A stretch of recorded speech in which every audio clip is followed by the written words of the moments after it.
देखिए, हम कहानी पढ़ रहे थे, दो बैलों की कथा। आपका शुरुआती पाठ, पहला पाठ लेखक मुंशी प्रेमचंद द्वारा लिखा हुआ पाठ, दो बैलों की कथा, एक कहानी थी जिसका हमने कुछ अंश पढ़ा। आज हमें पृष्ठ संख्या 8 से शुरुआत करनी है। 7 तक हमने पढ़ा था और जो पिछला भाग था, पिछला अंश था, उसमें हमने पढ़ा था कि वे जो बैल जिनको उनके मालिक ने अपने साले के साथ में भेज दिया था, गया के साथ में भेज दिया था, वहाँ से रात्रि काल में उन्होंने उन दोनों बैलों ने योजना बनाई और योजना बनाने के बाद वहाँ से निकलकर भाग आए। जब वे अपने गांव वापस पहुँचे, झूरी के पास पहुँचे, तो गांव के जो आसपास के गांव के बच्चे थे, उन बच्चों ने भी उन दोनों बैलों का स्वागत किया।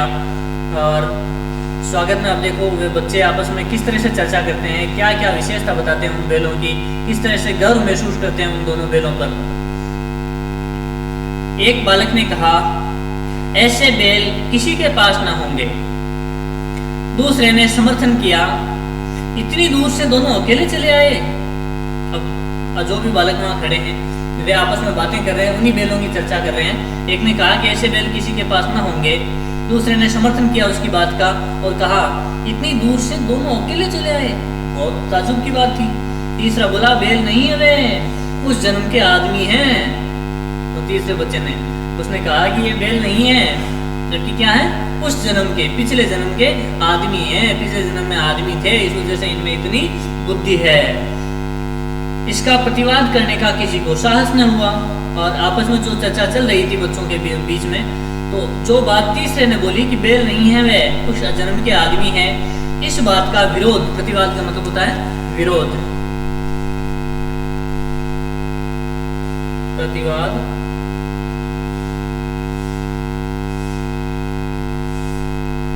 विरोध।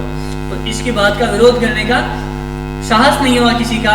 सबको ये बात जम गई कि हाँ, ये पिछले जन्म के आदमी हैं। झूरी की स्त्री ने बैलों को द्वार पर देखा तो चल उठी। हालांकि झूरी उन दोनों बैलों का मालिक, हीरा मोती का मालिक, वह उनसे बहुत ज्यादा प्रेम करता था, अत्यधिक लगाव रखता था। लेकिन झूरी की जो स्त्री थी, पत्नी थी, वह उन बैलों से इतना लगाव नहीं रखती थी।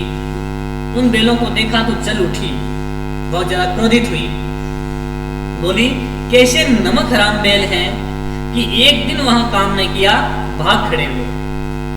कहा, कैसे नमक हराम बैल हैं, कामचोर हैं, काम नहीं करते हैं, कि एक दिन वहां काम नहीं किया और भाग खड़े हुए। कहाँ गए थे?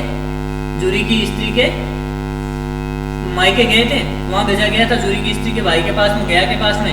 तो कहा कि मैं एक दिन भी काम नहीं किया और भाग खड़े हुए। झूरी अपने बैलों पर यह आक्षेप न सुन सका, यह जो आरोप लगाया गया वह नहीं सुन सका। झूरी बोला, नमक हराम क्यों है? चारा दाना न दिया होगा तो क्या करते?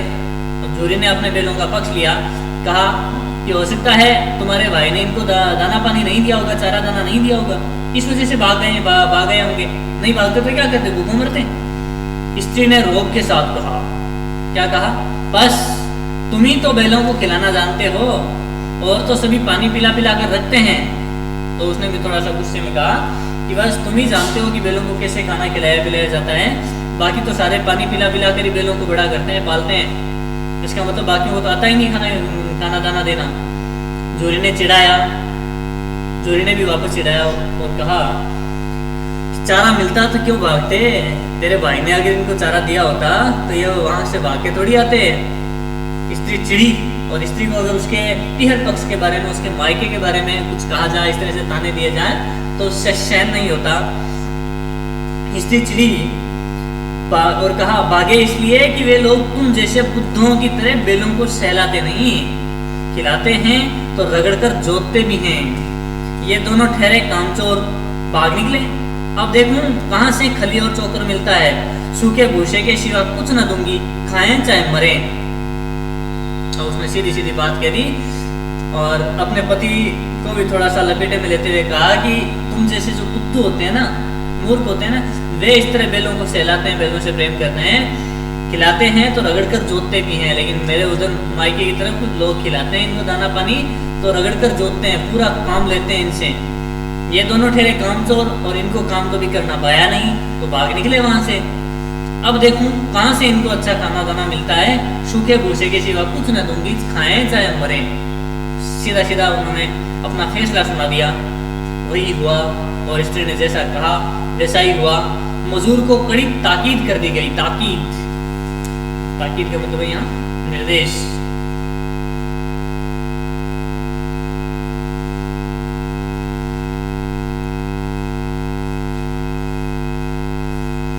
जो मजदूर था, काम करने वाला था वहां पर, उसको कड़ी ताकीद कर दी गई, सख्त निर्देश दे दिए गए कि बैलों को खाली सूखा भूसा दिया जाए। और स्त्री ने, जोरी की पत्नी ने साफ साफ फैसला दे दिया, मजदूरों को कह दिया कि इन बैलों को सिर्फ खाली सूखा भूसा दिया जाए, इसके अलावा कुछ न दें। बैलों ने नांद में मुंह डाला तो फीका फीका। और जो अच्छा हमेशा दाना चारा अच्छा खाते थे, जोरी हमेशा उनकी देखभाल सही तरीके से करता था, आज जब उन्होंने नांद में मुंह डाला तो फीका फीका, न कोई चिकनाहट न कोई रस, कोई आनंद नहीं। क्या खाएं? आशा भरी आंखों से द्वार की ओर ताकने लगे, और आशा भरी निगाहों से कि हमारा मालिक आएगा और कुछ न कुछ अच्छी चीज खिलाएगा हमें, इसी आशा से वो द्वार की तरफ ताकने लगे, देखने लगे। जोरी ने मजदूर से कहा, थोड़ी सी खली क्यों नहीं डाल देता बे? तो मजदूर ने कहा, मालकिन मुझे मार ही डालेंगी। तो जोरी ने कहा, चुरा कर डाला, पता ही न चले। तो नौकर ने कहा, ना दादा, पीछे से तुम भी उन्हीं किसी कहोगे, और जो मालकिन को पता चलेगा तो तुम भी मालकिन के पक्ष में हो जाओगे, कहोगे नहीं मैंने तो नहीं कहा था, इसने जबरदस्ती अपने मन से डाल दिया होगा। अगला दृश्य देखिए। दूसरे दिन जोरी का साला फिर आया। नाम क्या? गया। और हुआ क्या? आया और बैलों को ले चला। अब कि उसने दोनों को गाड़ी में जोता। पहले भी ले गया था, पहले बगैर गाड़ी में जोते हुए ले गया था, लेकिन अब की बार फिर आया और बैलों को वापस ले चला। हार मानने वाला नहीं था। अब कि उसने दोनों को गाड़ी में जोता। 2-4 बार मोती ने गाड़ी को सड़क की खाई में गिराना चाहा, पर हीरा ने संभाल लिया। वह ज्यादा सहनशील था। अब देखो, 2 बैल थे, हीरा और मोती, दोनों की अलग अलग विशेषताएं थी। मोती थोड़ा सा गुस्सेल प्रवृत्ति का था और हीरा जो सहनशील समझदार था थोड़ा सा। तो मोती ने गाड़ी को सड़क की खाई में गिराना चाहा, लेकिन हीरा ने संभाल लिया, उसको समझाया। संध्या समय घर पहुंचकर उसने दोनों को मोटी रस्सियों से बांधा और कल की शरारत का मजा चखाया। जब शाम का समय हो गया तब घर पहुंचकर उसने दोनों को मोटी रस्सियों से बांध दिया। पहले जितनी मोटी रस्सियां थी उनसे भी ज्यादा बड़ी रस्सियों से बांध दिया, और कल की शरारत, कल जो उन्होंने शरारत की थी, बदमाशी की थी, उसका मजा चखाया कि आज थोड़ा कर जाते हैं तो देखते हम कैसे करते हैं। फिर वही सूखा भूसा डाल दिया। अपने दोनों बैलों को खली, चूनी, सब कुछ दी। अब देखो उनके साथ में देखो कितना अपमानजनक व्यवहार हुआ। सूखा भूसा डाला गया उन बैलों को, और उसके पास जो खुद के 2 बैल थे उन दोनों बैलों को अच्छा चारा पानी दिया गया, खली, चूनी सब दी गई। दोनों बैलों का ऐसा अपमान कभी न हुआ था। जोरी ने कभी भी ऐसा अपमान उनका नहीं किया था। हमेशा जोरी उनका सम्मान करता, उनकी प्रशंसा करता। जोरी उन्हें फूल की छड़ी से भी न छूता था और कभी भी उन्हें मारता पीटता भी नहीं था। फूल की छड़ी से मैंने सुना मतलब बिल्कुल भी किसी भी तरह से उनको डांटना नहीं, मारना नहीं। उसकी टिटकार पर दोनों उड़ने लगते थे। टिटकार पशुओं को दौड़ाने के लिए, चलाने के लिए टिक टिक की जो ध्वनि की जाती है मुंह से, वह टिटकार पर दोनों उड़ने लगते थे। जोरी केवल मुंह से आवाज निकालता, इससे पहले दोनों तेज चलने लगते, दौड़ने लगते थे। यहाँ मार पड़ी, लेकिन यहाँ चले तो भी मार पड़ी। आहत सम्मान की व्यथा तो थी ही, उस पर मिला सूखा भूसा, और उनका सम्मान जो आहत हुआ था, घायल हुआ था, सम्मान को चोट पहुंची थी, और आहत सम्मान की व्यथा तो थी ही, उसकी पीड़ा तो थी ही। व्यथा का मतलब होता है पीड़ा, दुख।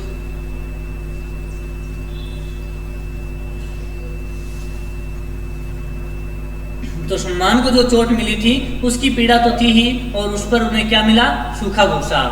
नांद की तरफ आंखें तक न उठाई, लेकिन जो चारा उन्होंने डाला था वह खाया नहीं। दूसरे दिन गया ने बैलों को हल में जोता। पर इन दोनों ने जैसे पाँव ने उठाने की कसम खा ली थी। जैसे गया ने वो दूसरे दिन उनको हल में जोता, हल चलाने की कोशिश की, पर दोनों ने जैसे पाँव न उठाने की कसम खा ली थी, बिल्कुल टस से मस न हुए। वह मारते मारते थक गया, पर दोनों ने पाँव न उठाया, और जितना मारना चाहा उसने, मारते मारते थक गया, लेकिन दोनों में से किसी ने भी पाँव नहीं उठाया।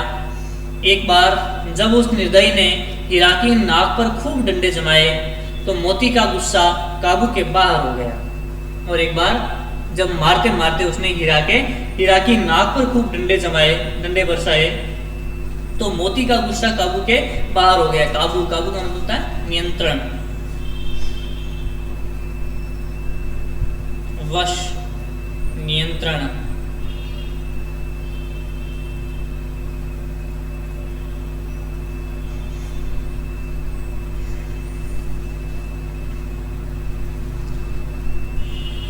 तो मोती बहुत ज्यादा गुस्से में आया, हल लेकर भागा। हल, रस्सी, जुआ, जोत सब टूट टाट कर बराबर हो गया। हल चलाने के लिए पशुओं के पीछे हल को बांधने के लिए जो चीजें जरूरत होती थी उन चीजों के नाम भी लिखे ना, हल, रस्सी, जुआ, जोत सब टूट टाट कर बराबर हो गए। गले में बड़ी बड़ी रस्सियां न होती तो दोनों पकड़ाई में न आते, और सब कुछ जो भी उनके पीछे बांधा था उन्होंने तोड़ दिया। बस गले में बड़ी बड़ी रस्सियां पड़ी थी, इस वजह से दोनों पकड़े गए, वरना दोनों पकड़ाई में भी न आते। हीरा ने मूक भाषा में कहा, भागना व्यर्थ है। और हीरा ने समझाया अपनी उसी भाषा में, मूक भाषा में, जिस भाषा में वे दोनों बात किया करते थे, उस भाषा में समझाया। क्या समझाया? कि भागना व्यर्थ है, भागना बेकार है, व्यर्थ।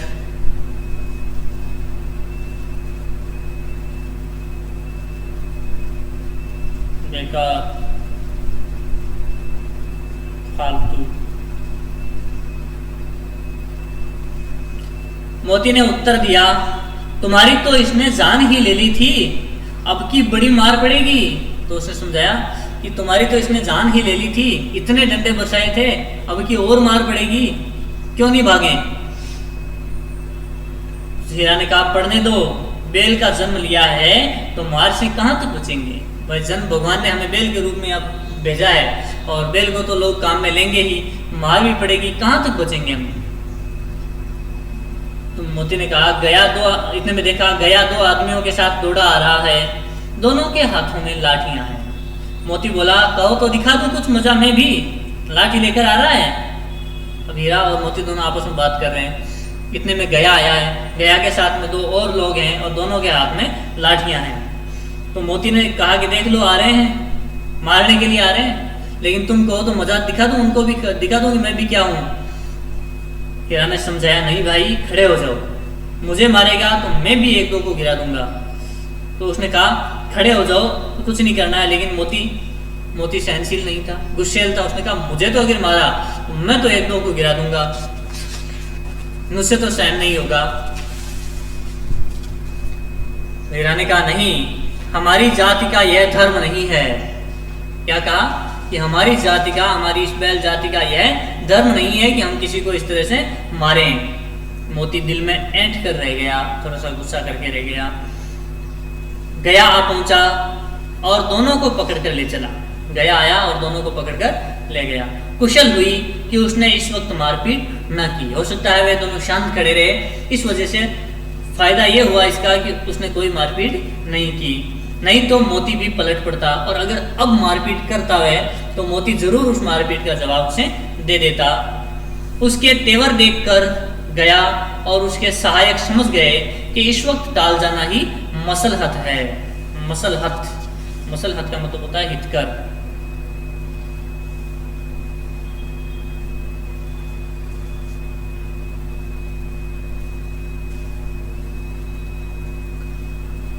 फायदे की, लाभ की, हित की बात है मसलहत। तो उसके मोती के जब तेवर देखे, हाव भाव देखे, तो उसके सहायक समझ गए। कौन? किसके सहायक?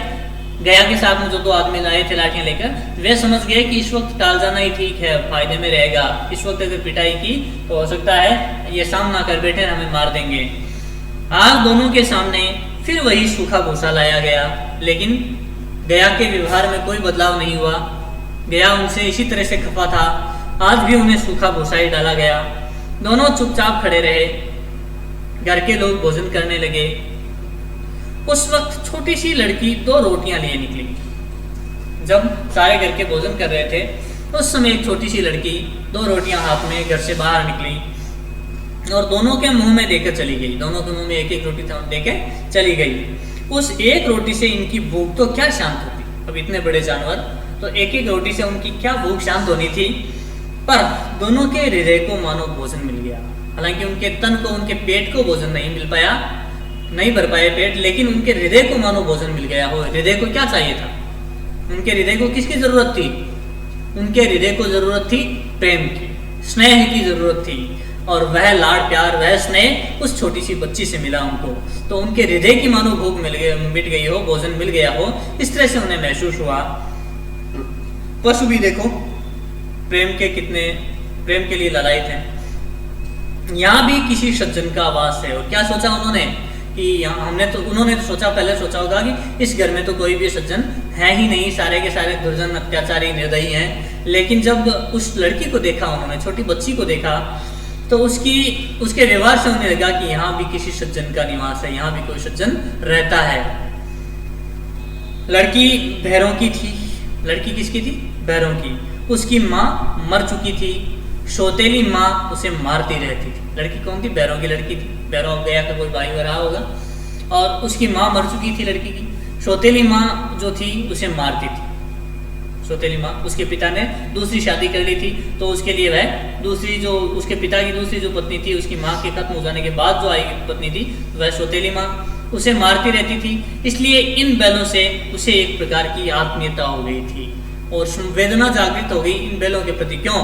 क्योंकि वह भी उस घर में रहते हुए वैसा ही कुछ अत्याचार सहन कर रही थी। इस वजह से उसे अपना सा दुख लगा उन बैलों का, और उन बैलों से उसकी आत्मीयता हो गई। आत्मीयता का मतलब होता है अपनापन।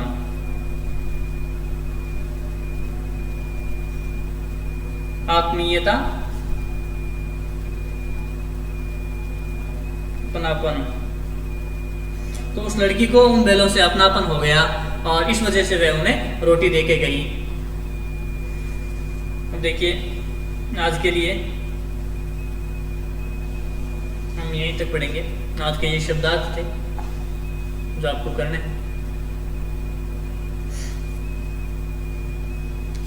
हालांकि कहानी अभी काफी बची हुई है, अगले अंश हम बाद में पढ़ेंगे। आज के लिए सिर्फ इतना ही। गृह कार्य के रूप में कुछ प्रश्नोत्तर जो मैं आज आपको दे रहा हूं।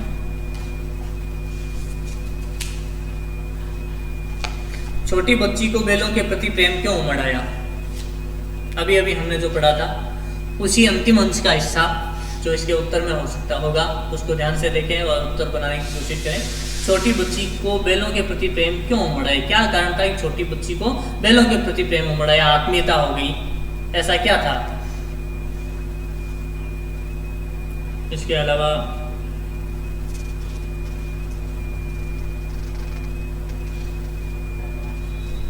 हालांकि चौथा प्रश्न जिसके बारे में भी हम पढ़ चुके हैं, प्रस्तुत कहानी में प्रेमचंद ने गधे की किन स्वभावगत विशेषताओं के आधार पर उसके प्रति रूढ़ अर्थ मूर्ख का प्रयोग न कर किस नए अर्थ की ओर संकेत किया है? गधे के बारे में, गधे की स्वभावगत विशेषताओं के बारे में बताया शुरुआत में, पहले ही पेज में, पाठ के पहले ही पृष्ठ में। और उसके प्रति जो रूढ़ अर्थ चला आ रहा है, गधा कहते हैं सीधे सीधे एक रूढ़ अर्थ, प्रचलित अर्थ क्या होता है? मूर्ख। लेकिन उसका प्रयोग न कर गधे के लिए एक नए अर्थ की ओर संकेत किया। कौन सा अर्थ दिया उन्होंने, वो देखना है, पढ़ना है। आज के लिए बस इतना ही काफी। कहानी का जो बचा हुआ अंश है वह अगले वीडियो में